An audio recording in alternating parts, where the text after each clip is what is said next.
Welcome back to Market It with Atma, where we share the tips, tools, and strategies to help your business be successful.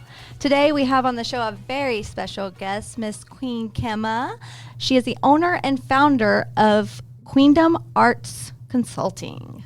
Welcome, Kima. How are you? Thank you. Welcome. So what do you prefer to be called? Queen is fine. Queen or Kima or Queen Kima. Either combination. Great combinations, Thank by you. the way. Thank I love the you. Queen part. So tell our audience, you have a multifaceted skill set, right? Yes. What is your primary company now, and what encouraged you to start it?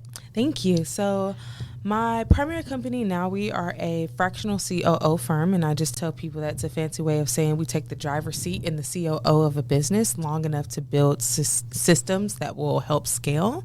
Okay. And then we leave those business owners in a position to choose one of two continued paths, which is to work with us in a fractional capacity as like a white label back office, or for them to have training, onboarding, and we can actually acquire staffing for them and kind of like transition ourselves out over a set period of time, and then they can go be great. Wow, that's wonderful. So you kind of give them a structure to the onboarding and the offboarding so that they're not left kind of lost. Yes, correct. That's wonderful. So what inspired you to start this company? Yes, that is a great question. So we could spend 2 hours talking about that. Yes, but we can. The 30-second version is I always had a gift of helping people. I always had a passion to help people. I always had a passion to serve. And then I was always labeled as gifted, right? So things just kind of naturally come easy to me. And so I was like, okay, well, I think God did that on purpose. I think there's a reason that I'm good at so many things. And people, what are you not good at? And I'm like, math. I don't like math. I can count money. I can do percentages. I can make sure conversions. of those. But geometry, algebra, you're kind of out. Nope. Don't ask me to do any of that. I'm like, so don't worry. God definitely stopped pouring. Yes. So I don't have everything. But the culmination of my gift skills, my desires to help people kind of manifested itself through this business in about 2017, where I wanted to, because I grew up doing professional fine arts performance. And so I wanted to take the skills that I learned in business while I was in college and help other creatives be business owners. And so I was like, hey, because I had done it professionally, there were things that were the standard, the norm for me. And when I got out of that realm, I was like, oh, you guys are kind of all over the place. And I realized that like designers, clothing designers, painters, chefs, people, I'm like, this is a business, and people aren't respecting you as a business, and they're calling you a starving artist. And I kind of took that personal, and I was like, I'm not an artist, I'm not starving. And so, I'm very healthy. Exactly. And so that's how Queendom Arts Consulting became. And so during COVID, that was no longer a sustainable market, right? Because most money from arts is made live, right? So even if we acquire you deals or representation deals, and this is before, influencing was the market that it is. I needed to find something more sustainable. And so we changed markets. We kept our model. So the thing that we do hasn't really changed much over the years, which is to provide that structure of like, this is how you run a business. But we changed who we do it for. So now we do it for career professionals who are looking to scale or start a business.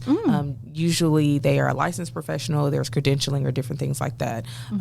Or, hey, I love my 9 to 5. I'm not looking to exit into entrepreneurship at all. I have a lifestyle I want to maintain. Right. But there's this business or a passion project, or I want to have something to leave my kids, right? And I want it to be a legitimate business. And so we come along as the hands and feet and bandwidth for those people. Wow. And then our final market that we work with is organizations. So orgs like Goldman Sachs, Dallas College, banks, the city of Dallas, or chambers of commerce. And we support entrepreneurial programming for underutilized or disenfranchised communities, people who otherwise wouldn't be able to afford service from us. And that's our way of providing accessibility, and it's also a really great business model too. Absolutely. So you said that your model kind of shifted a little bit to where you're helping the entrepreneurs and the startup businesses, right? So what was your focus prior to that, and why did you make that shift? Yes. So we still help entrepreneurs, startups, and then also maybe mid-size or businesses that have kind of plateaued. But we changed our market in the sense of we no longer support creatives. And that is because that's really a good thing. The way that the market has evolved, I don't like charging people for things that I don't need to charge them for. So if I'm charging you, I want it to be because I've either acquired skills or resources that you don't have. Right. And that's a fair trade for me because I have skills and resources that you don't have. Right. But there are so many different things like Twitch, Discord. There are so many different platforms that are really affordable, really accessible, that I kind of just redirect people that way. And I'm like, hey, instead of trying to put yourself in a state of survival to figure out how you're going to pay me to make your dreams come true, here's these free resources where you could go and do that and just put the work in and do it yourself and hold yourself accountable. And so I just didn't feel like it made sense for us to stay in that market with the direction of the way society structures were going, my own personal desires, my own desire for stability and consistency in finances. And so that's how we kind of evolved to where we are now. Wow. And how long ago did you start Queendom Arts? 2017. 2017. So you're over the 5-year hump. Yes. Most businesses fail. For anyone who isn't knowledgeable of this, most businesses fail within the first 5 years, actually within the first 2 years. Yeah. So the fact that you made it over that hump is a huge success. Thank you. So you're obviously doing things right. Thank you. So what do you think is your separation factor? How do you separate from other fractional COOs and the philanthropy in general compared to other people who kind of help strategize, create that roadmap and that template? That's a great question. And I would say there's 2 phases to that. One is our core values. So our ethics, right? And so we're in an unregulated market, and unfortunately anybody can call themselves a consultant. And so people have a lot of consulting wounds. Absolutely. Absolutely. It's just like a bad banker, right? You get a bad taste in your mouth and what do you do? Exactly. And so the number one feedback that we get consistently across the board from partners to clients to people on our staff is how they feel. And how they're treated. I just had a client tell us this morning, thank you for, keeping the energy high, keeping it consistent. They had a lot of different things going on in their personal life, and we were able to maintain momentum to where they don't feel like they wasted a very sizable amount of money that they've invested so far. Absolutely. Right. And so that giving people that feeling, it's not just the thing that we do. And I tell people, anybody can write you a strategy, but we're going to write a strategy for your life. And we're not going to say, hey, I need you to get it together and fit in this box. We're going to say, let's build a box around you. Oh, I love that. What you already have going on, what your personal bandwidth is. And one of the questions that we ask in our needs assessment is, how do external relationships impact you in business? Ooh, can you say that again? How do your personal relationships impact you in business? Your friends, family, children, and you'd be surprised, people start having revelations about why they're not successful, and they're like, oh yeah, I do have to reschedule meetings a lot because I'm a soccer mom. Yeah. And I'm like, okay, then why do you keep scheduling meetings at that time? And so it's the little things we know, but when you say it out loud, it changes a lot. So you found that gap where people were really the questions you needed to ask to get the results that they wanted, I guess you could say. Yes, and that leads perfectly to the second part. You framing that? Yeah, the second part is we have a curriculum that I have developed over the last 10 plus years. So I love reading, I love educating. And so my degree was actually in education. Wow. In arts performance education. Yeah. And so I try to observe and correct a lot. And so over time, I was like, okay, these are the common things that I see. And that has turned into an entire 6-stage development program that has a curriculum attached. It has criteria for how to identify who falls within that and what type of resources they're likely to need as a business. And right now it's pretty fail-proof, which is solid. Wow. And, so much of our culture nowadays is so really emphasizing, I think the corporations are really emphasizing that work-life balance and that sense of relationship. Yes. Right? I mean, I absolutely hate it when I'm called a salesperson or I do not sell. I do not want to sell to you. I hate it when people sell to me, just so y'all know. But if you create a relationship with me, if you're actually interested in what I have to say and you don't waste my time or, the resources I have, it means so much. I am so committed to whether I can use their services or not, I'll pass it around, right? So do you feel like the ability to create relationships and fill in those gaps for you specifically is something you kind of naturally grew up knowing, or do you think it's a factor that a lot of business owners need to learn? That's a great question. I love your questions. I love that you enjoy them. I'm completely off script today. Yeah. But I mean, these are real questions that I think other business owners that, whether seasoned or not, they really need to know this, because at Advent Trinity, we kind of do the same model, but in terms of marketing, right? So I can promise you a lot and I can take a lot of money, but I can't tell whether or not it's going to come out good. So we take that away, right? And we do the build, launch, grow, scale methodology we talked about. But the most important part, I feel, is that discovery process. Yes. 100%. Ahead of time. We have to know who you are.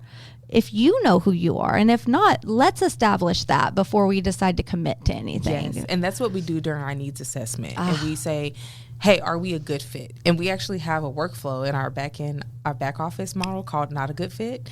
And it's our Not a Good Fit workflow, because we don't want to ever just drop people off, which kind of ties into your question about the relationships. Absolutely. And so what we tell people is, after conducting a needs assessment, whether you decide to move forward or whether we decide to move forward, either way, you're going to walk away with a deeper understanding of yourself, a greater understanding of where your business is. And we want to have that lasting impact in your journey, whether you give us money or not, because we share time and space together. That's right. And so I think naturally I'm a very empathetic person. And so I've always valued relationships, but not to the expense of myself. So has that always been, though? Is that that's something you had to learn? That's kind of like my nature. I could tell you a story about when I was in like middle school or something, my very first like friend girl like fallout situation. And two of my friends like cornered me on the bus. It's like 6 o'clock in the morning, and they're like, I don't even remember what they were saying. They probably had valid criticisms about something about my personality. Who knows? Right. But I just was not feeling it. And so we got off the bus and they're like, you didn't say anything. And I'm like, I didn't. What do you want me to say? I listened. Right. And they're like, well, we're trying to strengthen our friend circle and da da da da. And I was like, well, it sounds like you don't want to be my friend. And they were both quiet and they looked at each other and they were like, how is that what you took out of what we said? And I was like, well, I just listened to you say all these things you don't like about me, and I'm not interested in being a different person. So it sounds like we're not a good fit for friends. Man, and then I walked off. If we could just put that in a reel, that phrase right there, and just remind my children, everyone of it on a daily. We're not a good fit for friends. And so I just realized that it's not worth it. And that's kind of just been my motto through life. And I kind of coached other people through it. And I would tell my friends by the time we got to high school, I had a whole phrase like OPP. I'm like, oh, that's OPP. And I'm like, other people's problems. Yes. And I'm like, you cannot adopt other people's problems. And so, yeah. OPP. Yep. Noted. Other people's problems. And so, yeah, sounds like a personal problem. And so I kind of just like had that personality where I'm a big lover and I love people, but if you're not feeling me, cool, I'm not going to try to convince you further than that, and I'm just going to keep it pushing. Right. You have strong boundaries and awareness of what your capabilities are, right? Yeah. I feel like a lot of, me included, I have a business outside of this, and it's so hard for me to separate, because being empathetic and caring about what you do and building relationships is all things we need. But it's so easy to lose track of time, to lose track of priority. Yes. Especially in a business, I feel. Yes. And so it's a big learning curve for a lot of people. Do you agree with that? I agree. It's a huge learning curve. And so that's why we asked that question in the needs assessment. It kind of helps give us, and there are a few other there's a whole relationship section. So there's about 5 or 6 questions in the relationship section. Wow. Okay. And so from there, when sometimes people will fill out the questionnaire before the needs assessment, but either way, I always spend the most time there. The other technical business things, those are things I can see on paper. Once I can see your Google. Yeah. And so I spend a lot of time there, and I train my team to spend a lot of time there and make that the bulk of our qualifying process, because that tells us their capacity. And so I think that we have people who come along who have great self-awareness of their capacity, and then we have people who come along who don't. And then what I think is most important is, depending on the duration of our project together, where your position is in life may change. Things come up. You may have felt really confident in your relationships. Maybe there's a detriment to your marriage halfway through our project. What's going to happen? Right. And so we still want to know what people's perspectives are and what their, what's the word? Expectation, maybe? Expectation. There's a phrase that's slipping my mind, but it's basically like how risk averse you are. Your risk authority, or no, something like, you know what I'm talking about. Yeah. That thing. But people think about it for like money. but they don't think about it with relationships. And it's really the same thing psychologically, emotionally. It's the same thing. I have an ebook called The Psychology of Sales, and I talk about how buying is an emotional process. Everybody thinks that buying is logic. It's not. It's mostly emotional. And then in the intro of that book, I say, if you wake up tomorrow and there's money missing from your account that you didn't know was going to be gone, the first thing that happens is not a thought. It's a feeling. Oh. The very first thing, if you see a minus $6,000 that you weren't expecting, you're gonna feel something sick immediate. to my stomach. It's a feeling. It's not a logical thing. So thing. And the opposite is the same. If you wake up tomorrow and there's $6,000 you weren't expecting to get, you're gonna feel. Wow. You see, and so our relationship with money is more emotional than we realize. And so once I figured that out, it really helped inform the rest of my process of being able to help understand how people see their relationships. Because now I know how you're going to react to the ebbs and flows of money in your business. So important. Yeah. So how they kind of structure, how a client kind of structures their relationship with their staff, their business, and in their personal life is all a factor into you deciding if y'all can be mutually beneficial. Yes. Wow. That's 100%. It's amazing. That's an amazing mindset. I say that it's amazing, but I feel like a lot more of our society is moving to that. But they don't have the capacity you do to fill in those gaps, right? Yeah. So what would you say is a success story of yours, something you're really proud of in your business and what you've done? Oh, thank you. Man, by God's grace, I have a lot of those. And that's wonderful. I would say, I'll give you my top three. Okay.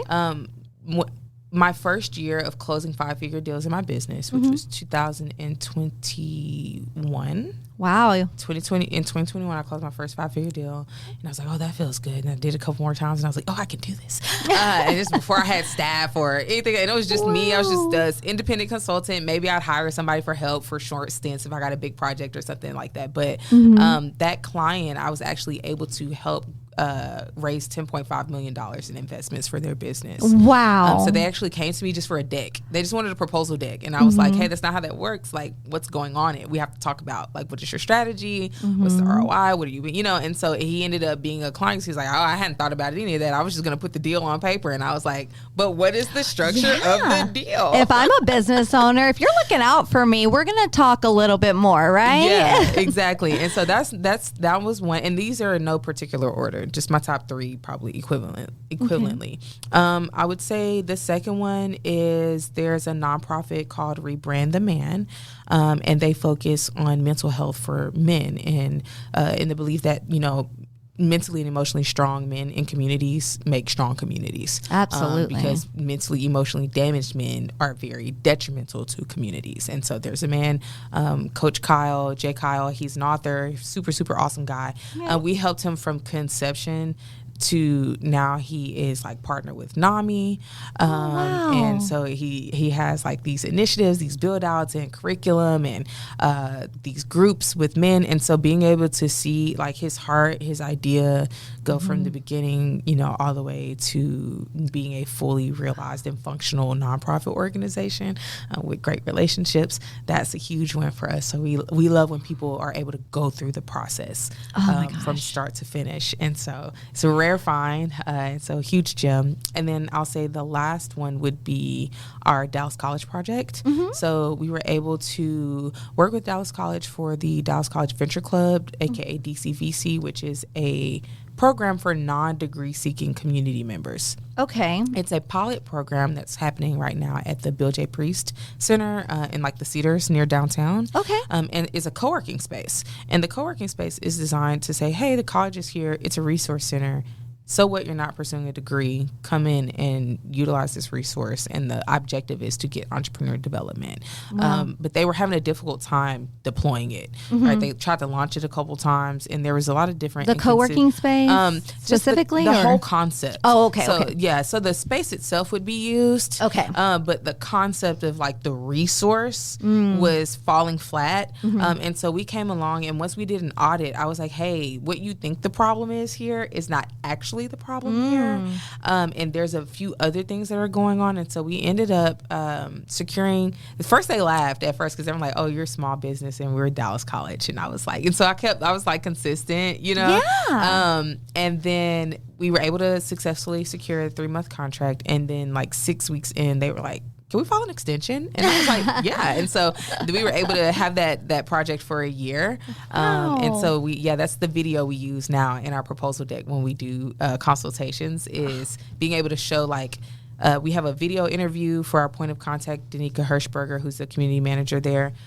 She's giving her feedback of where we are. We're like halfway through. And then the other clips of the video are for towards the end. So you get to see kind of like the middle point of where she was after we kind of cleaned everything up and she's like, all right, so fingers crossed that it'll work this time. And then by the end of the video, it's like this huge successful event that we were able to throw. And we covered everything from data implementation to how their KPIs are recorded and performed. What does measurement look like? How do we actually quantify our objectives and then set strategies to accomplish them? What does that look like with relationships, down to helping write the job description for the persons who run it, which is important. And then train her like we talked about earlier. Yes. So they took that fork in the road, right? And so we were able to train and onboard and implement the model and then support her. And the event was her idea, which was great. And we came behind her, and it was a really awesome, really, you just really helped fun. emphasize that event. It was really awesome. That is a great,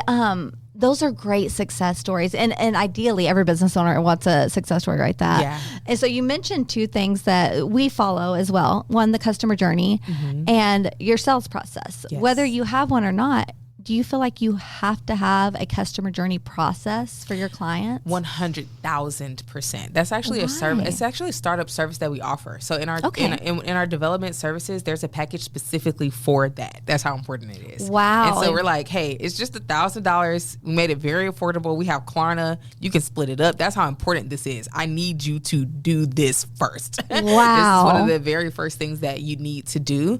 And the reason is because, and I'll just give you a quick analogy. Sure. Would you get in a car with somebody if they didn't know where they were going?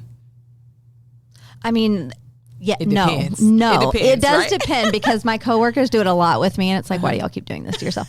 But you're right. If I don't feel like you are knowledgeable about where we're going, yes. Do you know how to drive? Yes. Like, you see what I'm saying? And I come from a generation before GPS, so I feel like me getting in the car, like I feel like the younger generation, like, yeah, I get in the car, I'll just pull up share my location. I'm like, but when we were growing up, there was no sharing my location. I need the address. There was guys. I need the address. I need to know where I'm going. And so it's like, I'm not comfortable. You know, you remember being in high school with your friends, like, do you know where you're going? I had a Maps Go in the car with me. Under the seat, just pull that thing out. So, yes, so how does that, to touch on that, the generations, right? I mean, every single decade, we're going to have different generations. Yes. How has your growth in your generation, not having cell phones and things like that, transitioned into business and throughout the years? And how do you think it's impacting our market right now? Oh, that's a beautiful question. I'll say for me, it helps me think long term, because I know how fast or slow things can work. Because I'm a big reader, my teachers used to always, like, I was that kid that came to school early and went late so I could sit in my teachers' classrooms and ask them questions. Because I'm like, the curriculum is boring, so I can tell you no more, and I want to know that other stuff. And I'm sure they love it. They loved it. And so from there, I learned a lot about like the economy and stocks and all kinds of stuff that you wouldn't normally learn in high school, because my teachers were happy to share information with me. And you were enjoying hearing and receiving the information. Yes, and so I'm very grateful for that. And so from there, watching just kind of my love for data. I didn't know I had a love for data. I didn't know that's what it was. I didn't know how to describe it as that until I was in like college. But my love for like information and people and just kind of understanding how things work. I was that kid that took everything apart and tried to put it back together. All right, so how does this work? And so me figuring out, okay, people kind of work the same.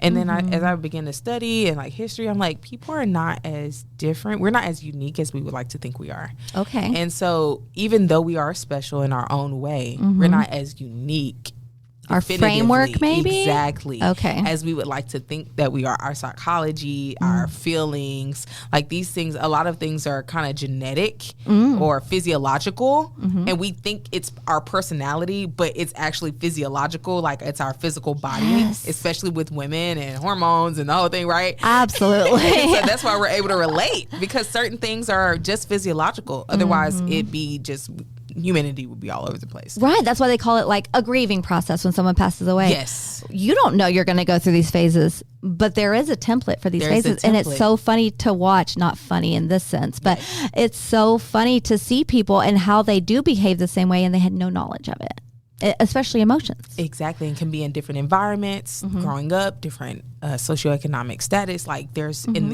these things that are in common. So when I started learning, I wanted to know what else is in common. Ooh. And so I went on a journey to discover, and I'm still on that journey of discovering what things are in common, in life. And so how that relates, I think, to our economy right now is you see these industry shifts and people have everybody has their own idea of why they think shifts are happening, whether it's political or economic or social. But the reality is physiologically, we are all wired to survive. And ebbs and flows, right? Exactly. And so if all of humanity is like pushing in one direction, then we're all just trying to push, I think, to the same direction of figuring out what works best for this environment. You have a wonderful way of putting that in a frame where you can really visualize it. I picture a sea of fish, and we do. We are always pushing forward. How we get there is variable. So how do you take that, and because you care and because you create relationships, you've generated this wonderful process and now have a team. Can you tell us or tell some of the business owners listening, or maybe even somebody that's trying to become a business owner, what would have told yourself when you were in that phase that you feel like was pivotal for you to learn? Write your processes down on paper. Not on the computer? On paper. Okay. Why is that? On paper. So like writing, there's a psychology to writing that you don't get out of typing. It's a phenomenon between like tactile, doing the actual motions of creating the words and your thoughts. It forces your brain to focus on what's most important. Because when you're typing, think about how many times you've wandered off while you're typing. I think my kids have a picture of me sleeping while I'm typing what they're saying, and my eyes are closed. You see? So it's something, because it's mechanical, we can do it unconsciously without actually being intentional. Wow. But when you write, if you fall asleep while you're writing, you can see it's a straight line. It flat lines. Yes. It's gone. The words are gone with your sleep, right? Absolutely. And so writing helps your brain centralize and focus and prioritize its thoughts. So you're going to be more clear. You're going to also think about things that are more relevant, right? Because think about how grocery list, your mom, right? Yes. So I think if you have to jot down your grocery list, you're going to think, I also need, right? But that doesn't happen if you're typing. You're just I just need. True. But when I type my grocery list on my reminders, 10 times out of 10, I'm going to remember something else when I get to the store. I'm like, oh, dang, I forgot to put. But when I jot it down and I write it, I'm like, oh, I also need, and I also need, and I also need. Wow, that's profound, because I just got done telling you right before we got on the call. It was amazing how you could multitask. You were reading something and you were able to hear what I was saying. And that's hard for a lot of people to do. I would not suggest that. Yeah, don't do it. By the way. But I was so impressed. You just told me and framed it in a way where I noticed that I'm doing those things naturally. So I would have never understood that had you not kind of framed it in that way. And I feel like that's what separates you. Thank you. Do you feel like you have that ability to see what others don't in your line of business? Yes, I think a lot of it is God-given discernment. And I remember I was on a bank call one time and a guy asked me, how'd you come up with this? And I was like, prayer and fasting. And he was like, what? He looked at me so caught him off guard. He was so caught off guard. I was like, well, yeah. And I was like, that's my answer. I'm not going to lie to you. I'm not going to make something else up to make you feel more comfortable, but it would be a lie. So that's the truth and the reality of it. And so I thank God all the time for giving me the mind that I have, giving me the heart that I have towards people, and being ethical and honest. And so, yeah, I do think I have that ability. But I think what's more important is the fact that I like to teach other people. I don't want to harbor my abilities to myself, to elevate myself, but I accept elevation so that I can share information like this, right? Yes. And then people can share the information and so on and so forth. Because a lot of the knowledge I have came from someone else that I listened to. Right. And then I read and then I learned more. And so it kind of just creates that cycle of learning, which is actually one of our core values. Our last core value is love conditionally. And if everyone is giving, then no one has need. And so if we're constantly giving information, then it naturally manifests back to you, right? Exactly. That's wonderful. So what are your core values? You'd mentioned them earlier. Yes. Honesty, always be impeccable with your word. Transparency, it creates room for growth. Growth being a mindset that is more, it's that one. I want to pause on that one real quick because everybody's like, oh, growth, impact. It's like, no, it's more of a mindset than it is action, right?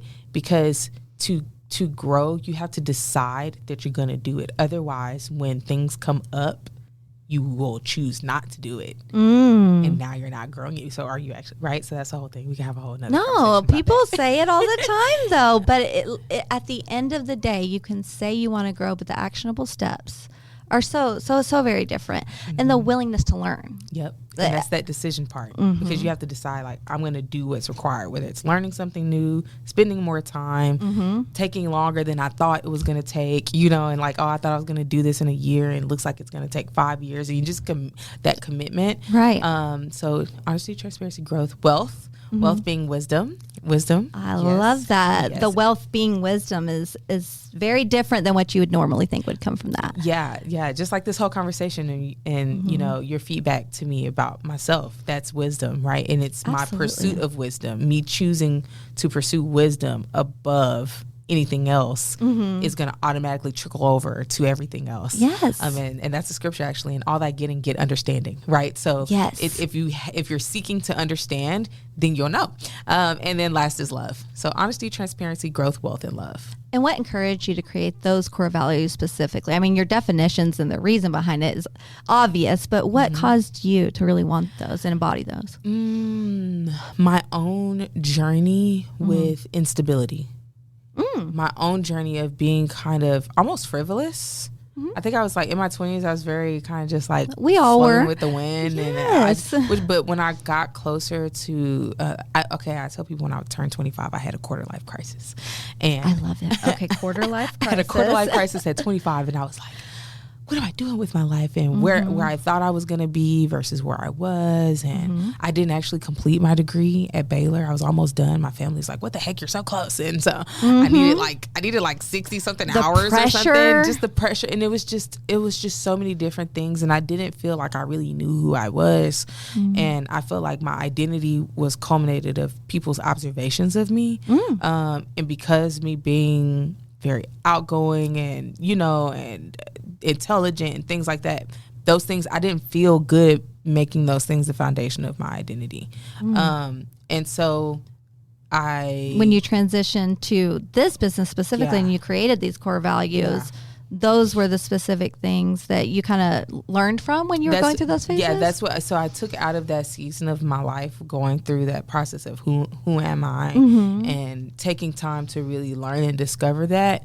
And I was like, okay, what are my pillar values? So the company core values are my core values. So those are just my core values of who I want to be as a person, and my mission in life to impact positively. So I'm like, okay, well, if it's a good formula, it's a good formula. So let's just repeat it over Absolutely. Here. Don't change what works already, right? Yeah. And another, I'm pretty sure it's a scripture. I say it so much, it might as well just be my quote.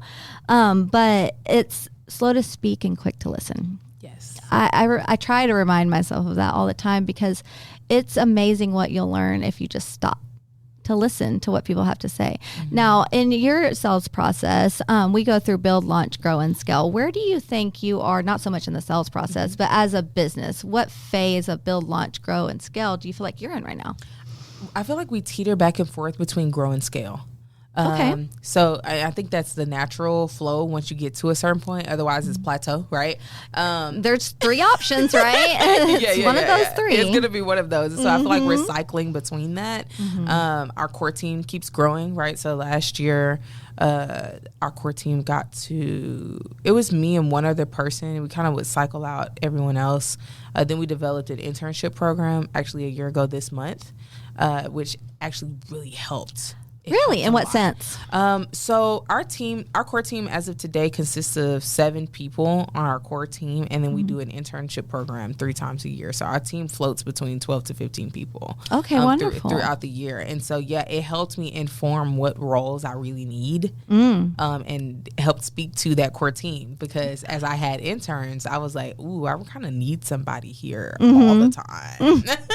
Like, can you just stay overnight?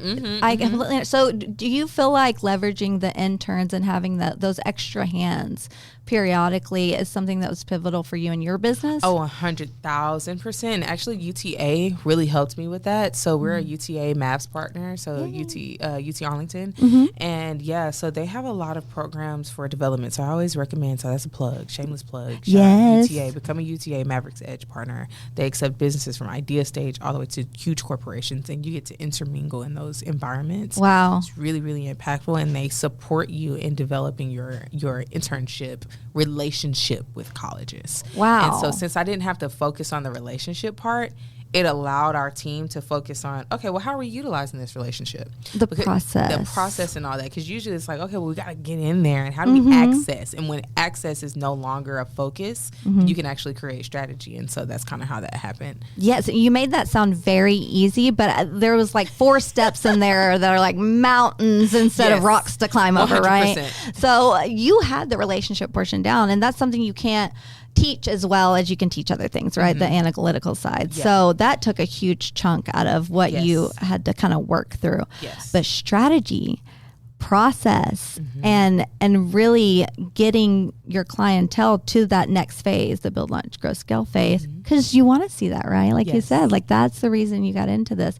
And there's so many business owners I talk to on a regular basis, and they are very arts creative minds. They have wonderful ideas that can make money, but they have a hard time having that structure that you're talking about. And we call it dropping a ball at execution in our office. I like that. What caused you to create that line, at execution? Dropping the ball at execution. Because observation. Same. Remember I told you, like, observations and me just, like, getting understanding. I was like, people just drop the ball at execution. Like, they're great at planning. They have great ideas. They're very creative. And it's just like, okay, well, what's the reason you're not following through, right? And this is where the ball is being dropped. And so that's where we come in. And that's our motto is listen well, serve well, be the bridge. Oh, I love that motto.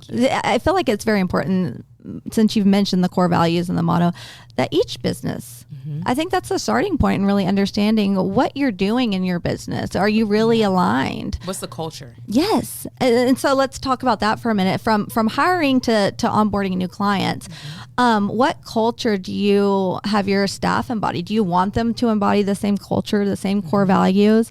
And in that sense, do you inform your clients or your prospective clients on what your culture is and what you'll abide by ahead of time? Yes, both of those. So we do both. And during our employee onboarding or our team onboarding, we go over it. We go over it in interviews also to make sure that people know what the culture is, to make sure that it's a fit for them. Like maybe it's too soft or emotional for you. I mean, we're a business. Like it's a high-paced environment, fast-paced environment. But does this work for you? Are you committed to pursuing these things? Because if you're not, long story short, I tell people, if you're just coming here for a check, it's not a good fit. You have to be committed to become a better version of yourself, because that's what we're doing here. I don't want the only thing you gain out of working for me to be that you made more money. I want you to say that you walked away a better version of yourself. I've been blessed and fortunate to have those kinds of experiences. So I want to create that experience for other people. I went to Baylor. Baylor gave me huge experiences. I know what I do now because I went to Baylor. Wow. Right? And so being able to say, okay, well, now I know that culture, and that's the culture that helped me be successful. I want to emulate that culture in my own way in our business. And then we do the same thing with our clients during the consultation process. We lead with like, hey, we've been talking a lot about you because we want to make sure that we're not wasting your time. Absolutely. But now let's take a step back and let you learn more about us. And then we bring them in, and that's when we bring them into the fold of our culture and let them know what to expect. And we do it. I've learned to do it consistently. What do you mean by consistently? So I used to only do it in the beginning. And then, I think it was in like... With a specific client or with all of your clients? With all of our clients. Okay. I would just talk about culture, the culture of working with us in the beginning of the process. That first like call kind of... Yeah, like a checklist. Like, and then it was gone. Like, because the sales process, introduction, check. And you go over all the other information in between and it's lost. Okay. And then there would be a degrade. I lost a lot of money in 2023. Yes, I lost a lot of money in 2023, and I was like... After COVID. Okay. And I was like, what's happening here? Like, my contracts kind of, like, fell apart, and I was like, where did the momentum go? Right. Because it wasn't anything that I did. So your onboarding process, you said you hit that hump at 2023, yes. Right? Okay, yes. So tell me more about that and how you recognized it and how you adjusted. Yeah, so I was like, man, are people not buying into the value? There's a variety of feedback that was happening. There are people who didn't feel like they wanted to pay what they first agreed to pay, so that's a value issue. There are people who decided that this is more work than what they anticipated, which is still a value issue. That's just a personal value. Absolutely. Right? And so I was like, okay, well, is it my communication? What is it? And so I've made a lot of modifications, and I spent the rest of 2023 and 2024 really trying to fix our messaging and say, okay, well, where's the communication breakdown happening? And then I realized from feedback from our clients by actually asking them, hey, these are the problems we're having transparently. And I want you to give me feedback on your experience. Okay. And all of my clients kind of like took accountability, and it was still that whole I'm blaming myself. I feel like I'm inadequate in this environment. But my observation that I got out of that information was, oh no, I'm not holding your hand enough. Like, I need to actually hold your hand the whole way. I thought I needed to just hold your hand to lead you here, but I actually have to walk you through here. And I didn't realize that because we think of the world based off how we are, and I'm such an independent thinker and doer, and you show assume me everyone's like it, right? And I was like, girl, that is a bad business model because there are different types of people out there. And 100%. And when you just assume that people are going to do that, it's bound to have contracts fail. I mean, acquisition's not going to happen, right? Yeah. So how did you really hone in on what your pain point was? You mentioned that you used to say your core values in the very beginning. These little shifts, when do you say it now?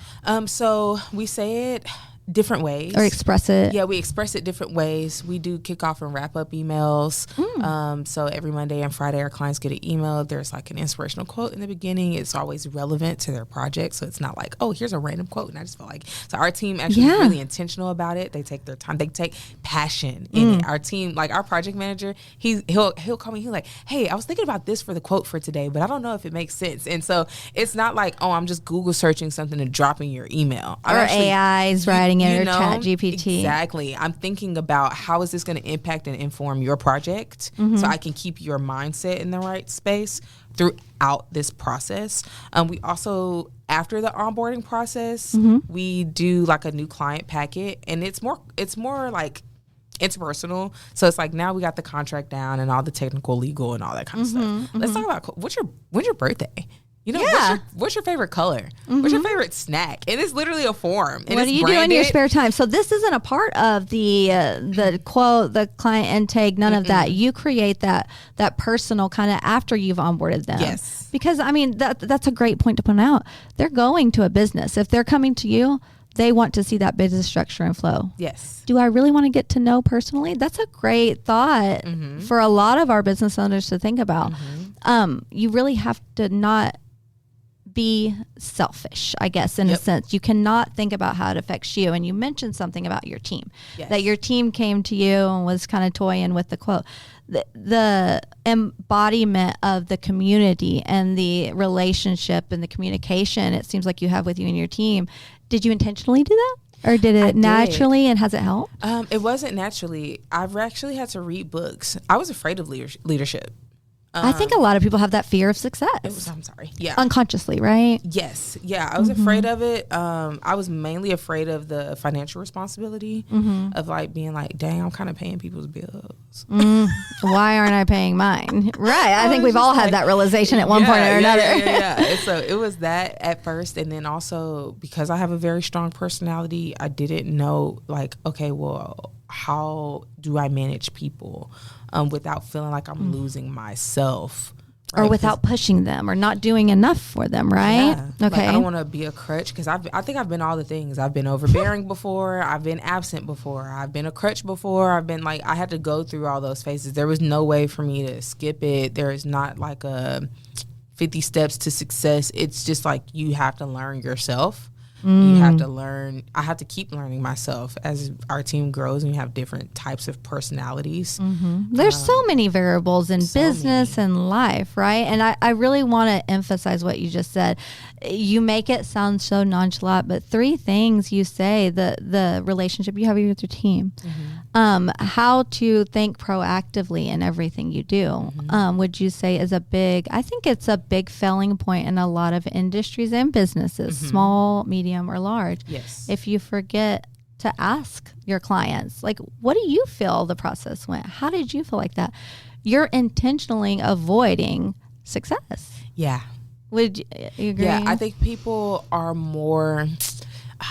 if I hurt your feelings when I say this, I'm sorry. Look, I'm going to hold y'all's hands when I say this. Most people are more attracted to the glory and the gain over the grit, the recognition. You know, yeah, they want to have the persona of the power and the authority that comes with having a position in a market. But do you actually want to put into what is required to get out of that, you know? And so I think that's where the breakdown happens, because I just had to decide, like, that growth pillar, I had to decide, and I have to continually decide how I want my team to feel. Like, my team made me very, very, very upset on Friday. Just so y'all know. I'm not going to put them out. Yeah, I'm not going to put them out there for what happened. Right. But I was just not happy. And I was like, you guys, I'm not happy. And with I was their like, performance or the energy? Yeah, no, it was the performance. Okay. It was a big ball drop. It was an obvious ball drop, and nobody caught it. And I was like, why am I even the person that's having to bring this up? Like, right, because we're always learning. Yeah, I was like, you guys, before we even got here, this question that I'm asking, this is who would have been responsible to where this is the boundary that was here to prevent us from getting to where we are. And so I don't understand why that didn't happen, why nobody asked for help, why it hasn't been addressed. And I'm not happy about it. But because, and I literally said this to them, because I respect each and every one of you as a person and as an adult, I'm going to end my communication about it here. But I want you to insert whatever else you think needs to be said out of my frustration. And then we were just sat there in silence for like maybe 2 minutes, and then I moved on. I appreciate that silence, though. Just sitting there letting everybody soak it in. Just fill it in. So what do you do in that situation? I've personally and in business, I've watched people refuse to acknowledge where they are, whether it's good, bad, or indifferent. If you can't say where you are as a business owner, successful or not, I feel like eventually your business will start to trickle, if not plateau, fall. Yeah, Would you agree with that? 100%. And how did you know? In that moment or overall? Overall, I would say, because I think a lot of us struggle with this. Yeah. One, the humility of accepting the fact that we're not perfect and we make mistakes. Oh, it sucks. And learning from them, because you can't learn from them if you're not admitting that you did anything wrong. 100%. It's pride. You just have to decide that you want success more than your pride and your ego. Humility. Yeah, it's the humility. And so, I mean, there's been times where invoices was late, so payroll has to be late. I think that was the hardest thing for me. As a small business owner, like not having payroll funding and trying to support our actual cash flow through our business without having that. So for people who don't have access to those things yet, it was very, very troubling for me. And it impacted me deeply. And my husband was like, hey, you gotta emotionally detach yourself to this process. And that was just like last year. And I was wow. I was like, okay, all right. Because for whatever reason, it was like, I don't know, it was nothing crazy, but everything was late. And I ended up fixing it. In that accountability, I learned that not running from the problem helped me fix it. My team was really great. They were fine, right? Nobody like left. I think I had one person who had to leave, and I was like, I completely understand. Like that I called everybody into the office. This is where we are. This is the date of expectancy that I expect things to kind of like balance out. Can you stay or can you not? Give you time to decide. You don't have to decide in this moment. No, you weren't expecting to get this information. The transparency. It's refreshing. Thank you. Yeah, let me know. And so we had most of everybody was like, no, we're here. We're here. We're doing well. On paper, we're doing well. We know we're doing well. The flow is not flowing the way we need it to time-wise. And so we tightened up our systems, tightened up our processes, and like, how can we prevent this in the future? Turns out like the way I was doing accounts receiving is all wrong. I'm not an accountant at all. And so I needed to change the way that my bookkeeping was being done in relationship to like dates and time, and give myself enough window between the expected pay date, the pay date, the maturation rate of my clients, and then payroll. And it was just your ROI and your cost. It was a lot. It was a lot. And I was like, okay, we're growing. And so what I was doing before doesn't work anymore. And then I had a revelation, and I was like, how will I ever know that stuff isn't working anymore if I'm afraid to address it? And so it's like, okay, well, I have to. And so now I kind of run towards it, because I'm like, okay, well, this is going to help me inform me faster if something is broken, and I can fix it and be proactive, like you talked about. Wow. And are you sharing that with your team? Are they embodying the same kind of energy to resolve? Yes, for the most part. There's different personalities, so different people. I think tenacity is like a personality trait. Absolutely. So the more tenacious people on my team are very, very, very, very proactive. And the people who are not naturally have a desire to be, and they take accountability. Interesting. And so it's a really good environment, because it's like, hey, I do consistently tell my team, like, fail fast. Fail fast. And why is that? Why is that a motto? Because one, I mean, this is a business and it's going to cost money regardless. And so I'd rather spend one day of your payroll figuring out that this is a problem than 10. So say it out loud. Listen, guys, if any of you feel offended by that, can you call her, please? I just told my friend like last week, I was like, I can't watch Office Humor like videos, because as a business owner, I don't think most of y'all's jokes are funny. I'm just like, that's not funny. Yes, your boss told you that. What's wrong with you? Do you want to get paid? Like, okay, we need a show for business owners specifically, because I was just going to ask that. The ability to lead and the ability to do your job in the most optimal way you can definitely have those traits, but putting those two together, I feel like, are very difficult. And so how do you do it? Oh, that's a good question. I don't even know, girl. No, it's like, well, it seems like you're very much a trial and error kind of person. Yeah, 100%. 100% trial and error and confidence. So I do things confidently. I'll say that. Like, even if I'm not sure it's going to work, I'm going to do it all the way. Otherwise, we'll have dirty data. That's what I tell my team. I'm like, hey, you got to have clean data. Like, you got to go all the way through it. If you give up halfway, then we don't know. Did it actually fail? Or did it look like it was going to fail and then you gave up? Or like, did somebody just forget that day? It's too many variables. And so as long as you go all the way through, then we can look at what we did and then make an informed decision from there. But if you stop halfway through or 3/4 of the way through in the beginning, you're always living in pivot land, right? Yes. Then it's like, okay, well, we're not getting anywhere because we're just kind of spinning it. There's no defined process, right? You always have to go back to that floor plan and that strategy, which is everything that you guys do.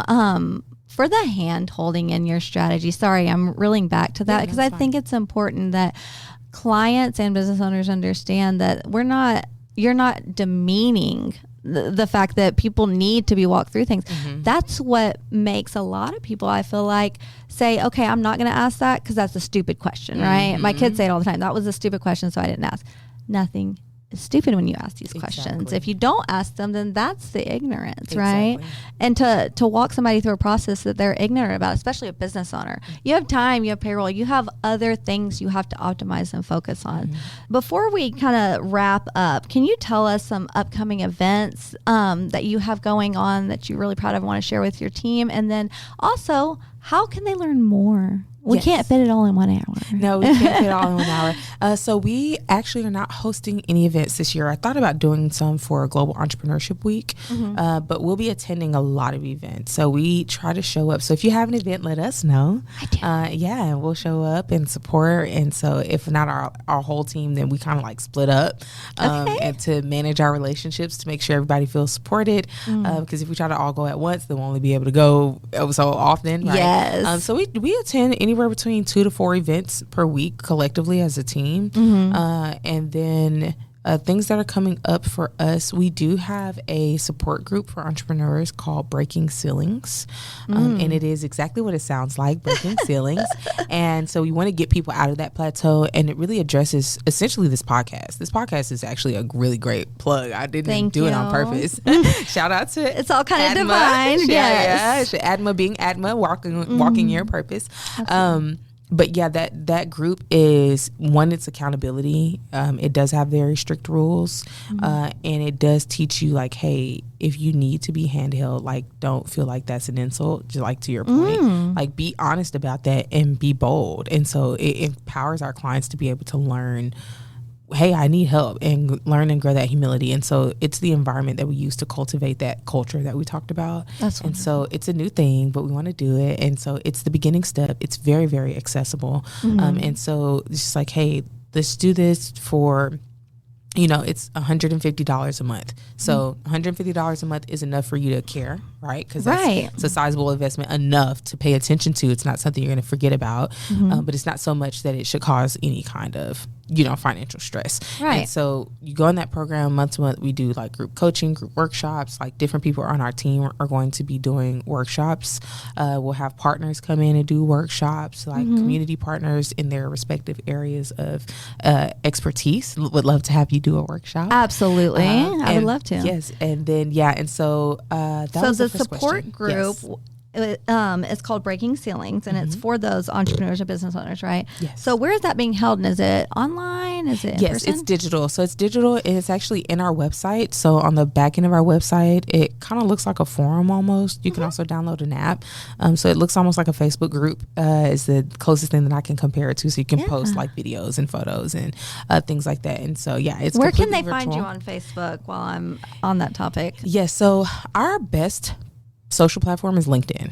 Yeah. So if you look up for us anywhere other than LinkedIn, it's probably going to be inconsistent, but we're really strong on LinkedIn and our website and Google. Those are our 3 primary digital footprint channels that we use for acquisition and new clients and just our presence. Right. Interesting. Yeah. And so Queendom Arts. So is QUEEN DOM ARTS. So Queendom, just like Kingdom, Queendom Arts. QueendomArts.com. That's right. And then on everything, it's consistent across the board. So wonderful. All of our platforms are the same. You don't have to try to memorize different versions or iterations of them. They're all the same. I love that you recognize that, guys. That's really important for your organic SEO. If you want to be ranked higher, make sure everything matches. So thank you for pointing that out. Yes. And I need to have you on another podcast because everything you've given us today, we could talk for hours, I'm sure, but it is great to hear from an experienced business owner how you've succeeded. So congratulations. Thank you so much. And I can't wait to have you on again. To all of our listeners out there, please, please, please go see the Queen, visit the website, see what she can really do, because when you do everything with intention, it's bound to be successful. Until next time, we'll see you then.